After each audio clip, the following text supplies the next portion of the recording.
तो आदाब, नमस्कार, गुड इवनिंग, सत श्रीकाल। एक बार फिर आप तमाम लोगों का स्वागत है क्राइम तक की कहानी के इस एपिसोड में। उम्मीद है पूरी फैमिली अच्छी होगी, अपना और अपनों का ख्याल रख रही होगी।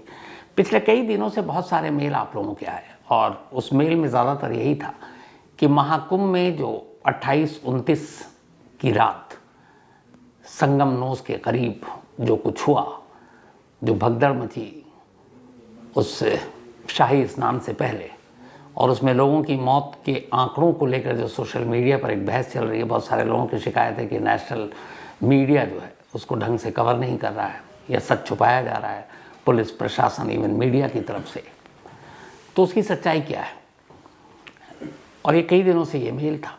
अब जाहिर सी बात है कि मैं अचानक बैठकर आपको सारी चीज़ें बता दूं तो फिर वो ठीक नहीं होता जब तक कि आपके पास सारी इन्फॉर्मेशन इकट्ठी ना हो। तो हमारे जितने भी रिपोर्टर हैं, हमारे बाकी जितने साथी हैं, कुछ पुलिस में हैं, कुछ एडमिनिस्ट्रेशन में हैं, कुछ और हैं जो सिविक से जुड़े हुए हैं, बहुत सारे ऐसे लोगों से बातचीत की। तो उसके बाद एक तो इस भगदड़, इसकी वजह, कौन जिम्मेदार, कौन कसूरवार, और जो एक फिगर आ रहा है मौत को लेकर, उसकी सच्चाई क्या है। तो कोशिश करूँगा ये सारी चीज़ें आपके सामने एक साथ पेश कर दूँ। सबसे पहले तो ये कि ये संगम नोज आपने मीडिया में सुना होगा 29 तारीख के बाद से लगातार।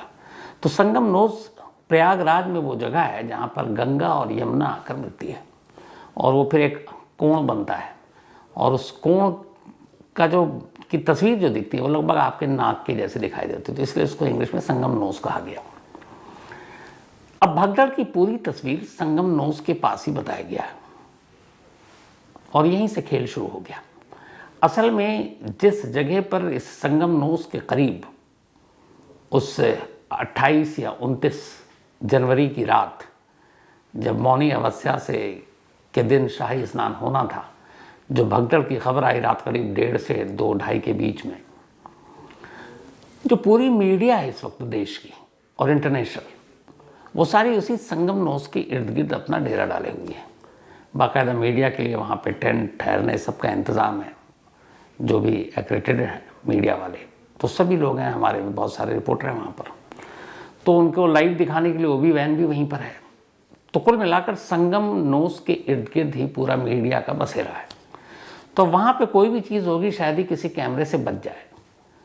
तो संगम नोस के पास एक हादसा हुआ, लेकिन ये हादसा उतना बड़ा नहीं था। ये भगदड़, इसमें लोगों की जान गई, लेकिन जो असली हादसा और या असली भगदड़ मची, जो कैमरे पर रिकॉर्ड ही नहीं हो पाई, और वो थी संगम नोस से कहीं दूर एक झूसी है वहाँ पर। वहाँ मीडिया का कोई कैमरा नहीं, कोई ओबी नहीं, कोई लाइव नहीं, और शायद किसी को अंदाज़ा भी नहीं था कि यहाँ कुछ होगा। अब हम मीडिया का काम भी ये है कि जहाँ पे एक्शन हो हम वहीं पर हमारी डिप्लॉयमेंट होती है और हम वहीं रहते हैं। तो ऐसी जगह जहाँ पे कोई एक्शन नहीं है, कुछ है नहीं, लोग आ रहे हैं, जा रहे हैं, गुजर रहे हैं, वो बहुत सारी स्टोरीज ऐसे हो जाती हैं। तो अब उस जगह पे किसी ने सोचा ही नहीं था और वहीं पे ये हादसा हुआ, और वहीं पर जो भगदड़ मची, उसके बाद जो लोगों की जान गई और जो मौत के फिगर को लेकर बात हो रही है, जो यूपी सरकार ने कहा कि 30 लोग इनकी जान गई, 60 लोग जख्मी हैं, लेकिन इसके बाद सोशल मीडिया पर बहुत सारी तस्वीरें तैरने लगी, और इन तस्वीरों ने 4 साल पहले का कोरोना काल भी याद दिला दिया, जब लगभग हर जगह लाशों को छुपाने, लाशों को बहाने, लाशों को फेंकने के इल्ज़ाम लग रहे थे, तस्वीरें आ रही थी। लेकिन वो दौर अलग था। कोरोना की वजह से लोग लाशों से दूर भाग रहे थे, खुद अपने रिश्तेदार ही हाथ नहीं लगाते थे, कांधा देने वाले 4 लोग नहीं मिलते थे। लेकिन यहाँ तो एक दुनिया का सबसे बड़ा मेला, जिसमें पूरी दुनिया की नज़र 45 दिन के अंदर 45 करोड़ के आसपास लोगों के, श्रद्धालुओं के वहाँ पहुँचने की उम्मीद है, और जिसके ऊपर करीब 7,500 करोड़ से ज़्यादा का खर्च इस मेले के इंतज़ाम के लिए। जो एक्चुअल बजट दिया गया है वो 7,535 करोड़ है, 7,535 करोड़ रुपए खर्च हुए इस 45 दिन के शायद दुनिया के सबसे बड़े मेले के आयोजन पर। 75,000 से ज़्यादा पुलिस वाले वहाँ पर डिप्लॉय किए गए हैं। इसके अलावा NSG कमांडो, फिर क्विक रिस्पॉन्स टीम, आपके बाकी जितने भी हैं, अलग अलग एजेंसियां, IB, police, CID, paramilitary forces सभी हैं वहाँ पर। लेकिन कहाँ करोड़ों के तादाद में लोग आ रहे हैं और कहाँ 75,000 या 1 लाख, तो शायद गिनती कम पड़ जाए। लेकिन फिर भी हर जब भी ये महाकुंभ होता है लोग आते हैं और जाते हैं। तो इस बार इन लाशों की गिनती को लेकर सवाल क्यों उठा? उसकी वजह ये थी कि एक तस्वीर आई, और वो तस्वीर ये थी कि इसी झूसी के आसपास खुले मैदान में बाकायदा जो बुलडोज़र है या जो जेसीबी मशीनें हैं, हज़ारों की तादाद में लावारिस बैग हैं और उन बैग को उठाया जा रहा है। अब बड़े बड़े मेले में अक्सर लोग गुम हो जाते हैं, उनके सामान इधर उधर हो जाते हैं, ये बात समझ में आती है, लॉस्ट एंड फाउंड का काउंटर भी होता है। लेकिन इतनी बड़ी तादाद में जिस तरीके से इन बैग और लोगों के सामान को उठाया जा रहा है और फिर पता नहीं क्या किया जा रहा है, पहली हवा वहाँ से आई। कितने लोगों के सामान, मतलब इन सामान के जो मालिक हैं वो लापता हैं। अब पता ये कि दुनिया में हैं भी कि नहीं ये भी नहीं पता है, पहली चीज़। दूसरी चीज़ कि सरकार का कहना है कि 30 लोग मरे, लेकिन 500 से ज़्यादा ऐसे लोग हैं जो 29 के बाद से इस संगम के इर्द गिर्द के जितने भी पुलिस स्टेशन हैं, जितने भी मोर्चरी हैं, जितने भी अस्पताल हैं, भटक रहे हैं अपने लोगों की तस्वीरें लेकर। तो अब सवाल ये कि अगर 30 मरे और 60 घायल हैं, तो उन 60 लोगों के जो घायल हैं उनके तो अपने उनको मिल गए। तो ये 500 से, मैं 500 की फिगर कम बता रहा हूँ, जो भटक रहे हैं अपनों की तलाश में, उनके अपने कहाँ गए? अब उनको डर ये है कि कई ऐसी डेड बॉडी की तस्वीरें आई जिसमें लाश मिली और सीधे उसको पहचान के लिए, जैसे एक होता है ना शिनाख्त हो गई तो चलो अलग, जिसकी शिनाख्त नहीं हुई उसको लावारिस डेड बॉडी मानकर एक अलग तरह का कपड़ा पहना दिया जाता है ताकि ये पता हो जाए ऑफिशियल्स को, पुलिस को, अस्पताल को कि ये अनआइडेंटिफाइड बॉडी है, लावारिस है। तो ऐसे कई लोग आए जिन्होंने कहा कि उसके पास तो उसके सारे कागजात, डॉक्यूमेंट सब कुछ थे, लेकिन उसे लावारिस लाश वाले कपड़े पहना दिए गए। तो यहाँ से एक डाउट हुआ। दूसरा, कई ऐसे चश्मदीद आए जिन्होंने कहा कि उन्होंने अपनी आंखों से देखा है लाशों को यमुना और गंगा में फेंकते हुए, लाशों को दफनाते हुए, और ये सारी चीज़ें तब हुई जब मीडिया के कैमरे वहाँ थे ही नहीं। और जिस तरीके से लोग इस वक्त अपनों को ढूंढ रहे हैं, जिस बड़ी तादाद में गुमशुदगी को लेकर, फिर वो सवाल तो उसी के बाद ही आ रहा है कि वहाँ जी ऐसे ऐसे विटनेस हैं जिनका कहना, कुछ कहते हैं कि 400 से ज़्यादा लोगों की मौत हुई, कुछ कहते हैं 500, कुछ कहते हैं 800, कुछ 1000। हालांकि इस पर सबूत कुछ नहीं है, लेकिन सबूत ये है कि गुम लोगों के रिश्तेदारों की तादाद बहुत ज़्यादा है, जो लगातार 29 के बाद से आज 3 तारीख है, 3 फरवरी हो गया, और वो ढूंढे जा रहे हैं। एक पहलू ये भी है कि बहुत सारे ऐसे गुम हुए लेकिन वो मिल गए। उस मेला की जगह पर लॉस्ट एंड फाउंड का पूरा एक डिपार्टमेंट भी है, मिल रहे हैं। लेकिन कई ऐसे हैं जिनके मीडिया, सोशल मीडिया के ज़रिए लोगों को खबर मिली गई कि तो तस्वीरें दिखी, वो भाग कर आए हैं और भटक रहे हैं। बिहार हो, झारखंड हो, वो लोग आ रहे हैं, पुलिस से पूछ रहे हैं, अस्पताल जा रहे हैं, मुर्दों को देख रहे हैं, लेकिन उनके अपने नहीं मिल रहे, न जिंदों में न मुर्दों में। तो वो कहाँ अचानक गायब हो गए? और वो सब वो लोग हैं जिनके पास फ़ोन है। कई ऐसे हैं जो आकर वहाँ ठहरे, स्नान करने के लिए गए, सारा सामान, बैग, फ़ोन उनका है, और वो वैसे ही पड़ा हुआ, और 4 दिन गुजर गया स्नान को हुए हुए, वो अभी तक अपने उस जगह पे पहुँचे ही नहीं, न कोई भी कीमती सामान, यहाँ तक कि घड़ी उतार कर गए, पर्स वहीं छोड़ कर गए, क्योंकि जब आप डुबकी लगाने जाते हैं तो फिर आप ये सारी चीज़ें तो छोड़ कर जाते हैं, तो सामान का कोई नाम लेवा नहीं है। तो ये लोग पिछले 3-4 दिन से कहाँ हैं, मतलब कोई खबर नहीं है। तो इसीलिए ये बार बार ये सवाल उठ रहा है कि क्या वाकई इस महाकुंभ के भगदड़ में सिर्फ 30 लोग मरे, जहाँ पर करोड़ों की तादाद में लोगों की पहुँचने की बात हो, और ये ख़ास तौर पर जो 29 तारीख को होना था, मौनी अवस्था पर जो शाही स्नान, इसमें बहुत सबसे ज़्यादा लोगों के आने की उम्मीद थी। तो अगर कई करोड़ लोग, मैं ज़्यादा नहीं 4-5 करोड़ लोग भी कह रहा हूँ पहुँचते हैं और ये भगदड़ मचती है, तो फिगर सिर्फ 30 का आ रहा है। और फिर तस्वीरें आ रही हैं आपको क्रेन से बैग उठाने की, लोगों की लाशें देखने की बेइंतहा। फिर वो लोग जो अपनों को ढूंढ रहे हैं उनकी तादाद ही सैकड़ों में है। तो फिर कहाँ गए वो लोग? मतलब उनकी सिर्फ एक मांग है कि मर गए तो हमें लाश दे दो, जिंदा है तो ढूंढ कर दे दो, और ये बड़ी जेन्युइन मांग है। लेकिन मांग पूरी कौन करे? इनकी तो शिकायत ये है कि पुलिस प्रशासन कोई सीधे मुंह बात करने को तैयार नहीं है, घंटों बैठे रहते हैं, कोई आकर पूछने वाला नहीं है। अब सवाल ये है कि ये सब कुछ हुआ क्यों था? हर बार एक बड़ी अजीब चीज होती है, ऊपर वाले ने तो हम सबको बराबर करके पैदा किया और भेजा दुनिया में कि जाओ सारे इंसान बराबर हैं। हम लोगों ने लकीरें खींची, अमीरी, गरीबी, पद, कद, शोहरत, दौलत, छुआछूत, बड़ा, ताकतवर, कमज़ोर, इन सब की लकीरें खींची। अफसोस की बात यह है कि जब ये रिलीजियस और धार्मिक चीज़ें होती है ना, किसी भी धर्म में, यहाँ भी एक आम भक्त होता है और एक वीआईपी भक्त होता है। मतलब भगवान ने तो भेदभाव नहीं किया, लेकिन हम इंसानों ने ही कर दिया है कि भाई इसके पास पावर है, इसके पास पैसा है, तो उन करोड़ों लोगों की भीड़ में वो भेड़ बकरी की तरह क्यों जाएगा, धक्का खाते हुए, मरते हुए? उसके लिए अलग लेन, उसके लिए अलग रास्ता, उसके लिए तो गाड़ी भी एकदम घाट तक पहुंच जाए। आप हम जैसे अगर श्रद्धालु हो तो हमें तो 5-10 किलोमीटर पैदल ही चलवाएंगे पहले। अब सोचिए उसमें बुजुर्ग हैं, बीमार हैं, भाई अकीदत आस्था सबकी होती है। अब वो चले जा रहे हैं, लेकिन चले जाते हैं वो क्यों? उनकी आस्था है। लेकिन ये कितनी अजीब चीज़ है ना कि वही एक चीज़ जो इतने सालों के बाद आता है, अब तो कहते हैं शायद 130-32 साल के बाद ये दूसरा जो अगला संयोग बनेगा, तब तक तो 1-2 जनरेशन ही खत्म हो चुकी होगी। आप सिर्फ इस सैटेलाइट की तस्वीर को देख लीजिए और ये भेदभाव आपको पता चल जाएगा कि जो पूरा मैप में बड़ा क्लियर है कि संगम नोज ये है, यहाँ पर लोगों की मानना है, आस्था है कि यहाँ के डुबकी लगाने से सब कुछ अच्छा होगा। अब लोगों की भीड़ एक तरफ और उसके बराबर में ये रास्ता देखिए आप। ये जानते हैं रास्ता किन के लिए?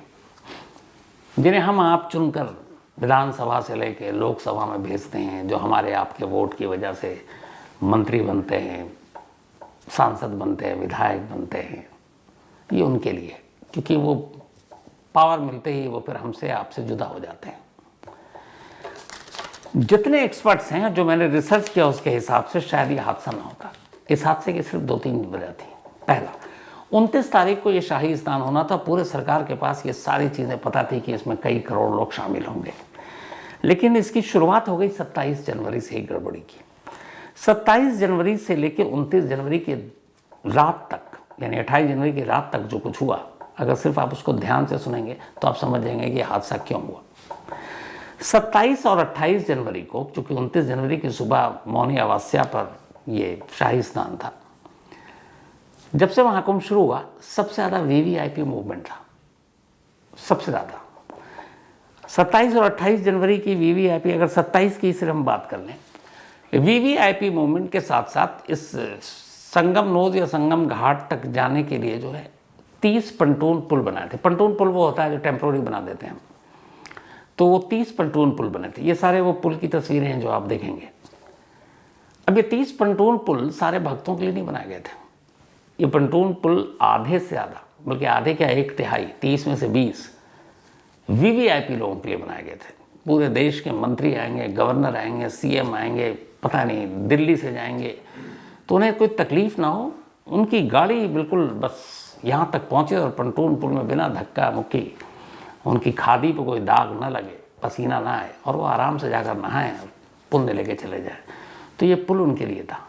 तो हुआ ये कि अब 29 के लिए बहुत सारे श्रद्धालु पहले से पहुंचने शुरू हो गए। गड़बड़ ये हो गई कि उसी 27 को 2 दिन पहले अपने देश के होम मिनिस्टर अमित शाह जी वहाँ पहुँचे। इसके अलावा जो मेरे पास नाम है, बाबा रामदेव जी पहुँचे, अरुणाचल प्रदेश के जो होम मिनिस्टर हैं मामा नातुंग पहुँचे, किरण रिजिजू पहुँचे, इसके अलावा मिलिंद सोमन अपने एक्टर, अरुण गोविल राम बने थे, अभी मेरठ से सांसद है, अमेरिकी रॉक बैंड कोल्ड प्ले के सिंगर क्रिस मार्टिन, जिनको लेके लोगों में बेइंतहा पागलपन, ठीक सारे लोग 27 और 28 को वहाँ पहुँच रहे हैं। अब दूसरी तरफ 29 के स्नान के लिए अर्ली मॉर्निंग में देश के कोने कोने से आम लोग भी आ रहे हैं। अब इनसे इन वीआईपी से आम लोगों का क्या लेना देना था। जो पंटून पुल 30 बनाए गए थे उन 30 में से अगर 25 भी इनाम लोगों के नाम कर दिए जाते और 5 कहा जाता चलो भाई वीवीआईपी के लिए है, तो 25 बोझ संभाल लेते, वो आराम से जाते, वापस लौट जाते।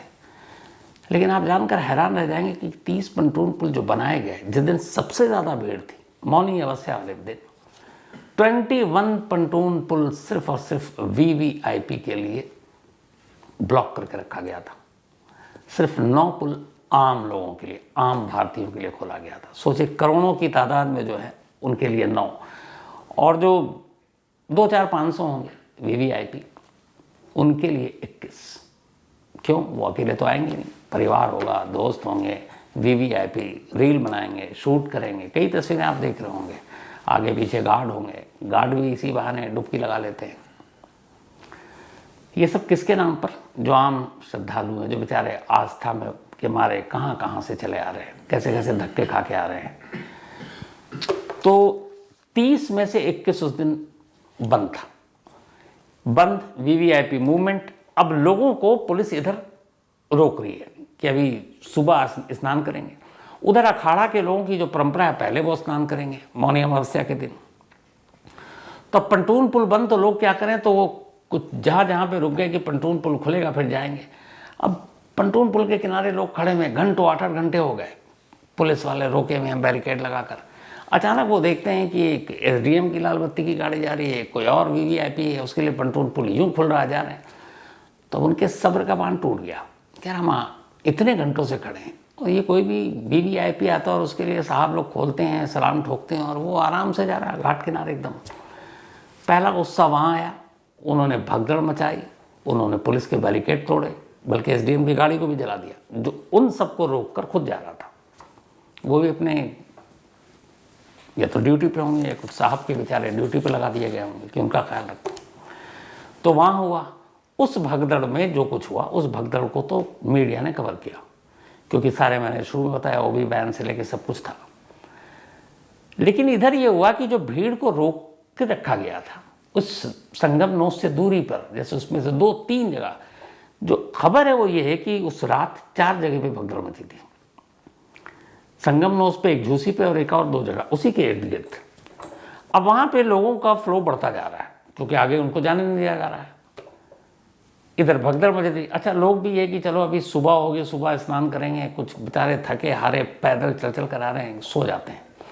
वो उधर सो गए, उधर सोए, इधर पता चला कि इधर तो रास्ता रोक लिया, वीवीआईपी जा रहे हैं, और भी बहुत सारी परेशानियां हैं।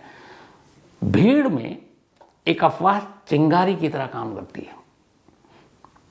किसी एक ने कुछ कहा, अरे भागो भगदड़ हो गई है, तो आदमी सोचता नहीं है, देखता नहीं है, वो बस उठता है और भागने की कोशिश करता है, क्योंकि भीड़ का कोई चेहरा तो होता नहीं है। और यही हुआ, बहुत सारे लोग सो रहे थे, थके हारे कि थोड़ा सा सुस्ता लेते हैं, फिर सुबह स्नान करके वापस घर जाएंगे। और अचानक कोई अफवाह फैली और भगदड़ मच गई, और उन सोते हुए लोगों पर चढ़ चढ़ कर लोग भागे और वो मारे गए। लेकिन वहां कोई कैमरा नहीं था।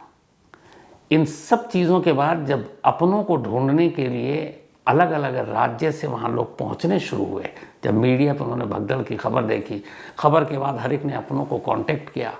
आजकल मोबाइल हर एक के हाथ में होता है, मोबाइल बंद, कोई सूचना नहीं, कोई पता नहीं, लोगों के दिलों में डर बैठा। वो भाग कर सब, वो भी परेशान होकर फिर संगम पहुँचे, वहाँ जाकर ढूंढ रहे हैं, हाथ में फ़ोटो लेकर ढूंढ रहे हैं, दीवारों पर अपनों की तस्वीरें लगा रहे हैं, गिड़गिड़ा रहे हैं लोगों से, पुलिस से, प्रशासन से, आप हमारी मदद कर दीजिए।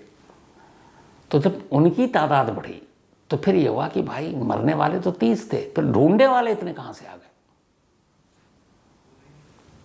फिर लगा कुछ गड़बड़ है। उसके बाद फिर कुछ ऐसे भाई मौके पर पहुंचे जहाँ पे पुलिस और प्रशासन का अलग रूप दिखा। वो बैग उठाते हुए जेपीसी मशीनों से, जेसीबी से, या फिर कुछ लोगों था कि गंगा और यमुना में लाशें बहा दी गई। इस पूरे मेले के दौरान बहुत सारी पार्किंग के इंतजाम किए गए हैं, क्योंकि वहाँ लोग ज़्यादातर सड़क मार्ग से ही आ रहे हैं, रेल से भी आ रहे हैं, लेकिन आपको पता है एक ट्रेन में कितने कोचेज़ होते हैं। तो लोग बस बुक बुक करके आ रहे हैं, अपनी गाड़ियों से आ रहे हैं, सबसे ज़्यादा।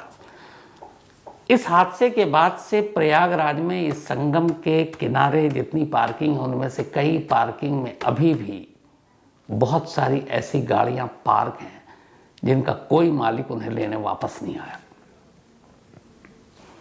अब जो भी आता है स्नान करने के लिए वो आता है, या तो सेम डे लौट जाता है या नेक्स्ट डे लौट जाता है। वहाँ 2-4 दिन कोई नहीं रुकता है। कोई भी जो जाते हैं श्रद्धालु जाते हैं और अपना काम खत्म करके जो उनकी आस्था अकीदत है उसका निकल लेते हैं।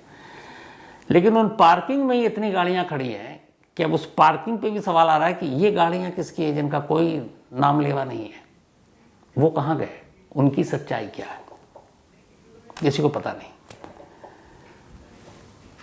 अब यूपी पुलिस की तरफ से आया कि हम इसमें साजिश के एंगल की जांच कर रहे हैं, उस रात कौन कौन से मोबाइल एक्टिव थे, क्या थे।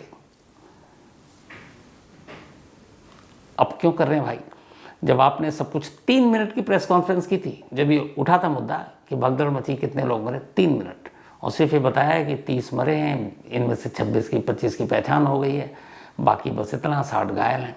नो क्वेश्चन नो आंसर, उन्होंने कहा कोई सवाल जवाब नहीं, निकल गए। अभी भी वो जो भटक रहे हैं बेचारे, आप उनकी बातें सुनिए, मतलब आंसू निकल आए, जिनके अपने गुम हैं, गायब हैं, पर उनका कोई पूछने वाला नहीं है। और उनकी बड़ी छोटी सी मांग है। वो तो कह रहे हैं कि हमें ना मुआवजा चाहिए ना पैसा चाहिए, हमारे घर का कमाने वाला अगर हमारे चला गया तो हमें इतना तो हक है ये पता करने का कि वो जिंदा भी है कि नहीं। अगर नहीं है तो उसकी लाश दे दो, हम घर चले जाएं, उसका अंतिम संस्कार करके घर वालों को तसल्ली दे दें, और अगर है तो ढूंढ के दो ना कहाँ है, क्योंकि आपके आंकड़े, आपके फिगर और लापता लोगों को जो ढूंढने वालों के फिगर है वो मैच ही नहीं कर रहा कहीं। वहाँ जो ज़मीन पर काम कर रहे हैं जितने जर्नलिस्ट, आप उनमें से किसी से पूछिए, वो कहानी कुछ और ही बताते हैं। क्यों? क्योंकि उन्होंने आंखों से देखा। वहाँ के डॉक्टरों को ही पता नहीं था कि बाद में उन्हें अपना बयान पलटना पड़ेगा, जो उनके शुरू के बयान थे वो कुछ और थे, बाद में बदल दिए गए। और हमारे यहाँ लाशें छुपाने या गिनती कम करने की जो परंपरा है ये कोई नई नहीं है, बहुत पुरानी है। जब भी कोई दंगा होता है या जब भी कोई स्टैम्पेज होता है, जब भी कोई इस तरह की चीज़ें होती है, हादसा, तो उसमें हमेशा, बल्कि ये तो एक है, मुझसे कई लोग सवाल पूछते हैं कि अच्छा कहीं ब्लास्ट हुआ या कुछ हुआ। नहीं, तुम लोग झूठ बोलते हो, मरने वाले की तादाद ज़्यादा होगी, तुम लोग कम करके बताते हो। ये आज से नहीं है, मैं बचपन से सुन रहा हूँ, जब मैं जर्नलिज्म में आया भी नहीं था, तो पता नहीं क्यों एक ये रहता है। और वो इसी वजह से रहता है कि आंकड़े कुछ हैं, तस्वीरें कुछ आ रही हैं, दिखाया कुछ जा रहा है, बताया कुछ जा रहा है, और जो वहाँ पे लोग हैं उनकी अपनी कुछ और है। क्या पता, देखिए आने वाले वक्त में शायद इसकी पूरी सच्चाई सामने आए और पता चले, क्योंकि पता चलना चाहिए। जिनके अपने खोए हुए हैं, आप उनसे पूछिए कि 29 के बाद से उनकी ज़िंदगी क्या है। उनके हलक से खाना नीचे नहीं उतर रहा है, रो रो कर बुरा हाल है। क्योंकि कम से कम एक पता चल जाता तो सुकून, तसल्ली मिलती है इंसान को दिल में ना, कि है भी कि नहीं है। नहीं है तो भी ये पता चल जाए चलो उसका अंतिम संस्कार हो गया, वो वहाँ जाकर ही अपनी वो कर ले पूरी। और है तो वो कैसे रह सकता बिना ढूंढे हुए, कैसे लौट सकता है अपने घर। या अगर नहीं है तो भी बिना डेड बॉडी के क्या जाकर, अगर कोई बेटा ढूंढ रहा है अपने माँ बाप को, तो वो घर में जाके किसको क्या बताएगा। कोई बेटी ढूंढ रही है, वो अपनी माँ को जाकर क्या बताएगी कि खाली हाथ लौट आई। तो कहने को ये छोटी सी बात है, लेकिन आप देखिए उस परिवार की दुनिया ही पूरी तरह से उजड़ जाती है। और ये वाकई ये है कि इसमें इन लोगों की मदद होनी चाहिए। और मेरी दुआ है कि ऐसे लोग जो ढूंढ रहे हैं अपनों के, जो उनके मन में, दिल में खौफ है कि पता नहीं उनके साथ क्या हो गया हो, ऐसा कुछ ना हो। और सच में वो कहीं खो गए हों, जो बचपन में हम लोग सुनते थे, या फिल्मों का जो डायलॉग नहीं था, मेले में गुम हो गए, तो गुम हो गए हों तो फिर वापस मिल जाएंगे। बट ऐसे गुम ना हो कि वापस ना मिल पाए कभी। यही दुआ है, इसी दुआ के साथ कहानी में इतना ही। अब आपसे मुलाकात होगी कल रात 9 बजे किसी नई कहानी के साथ। तब तक अपना और अपनों का ख्याल रखिएगा। Thank you very much.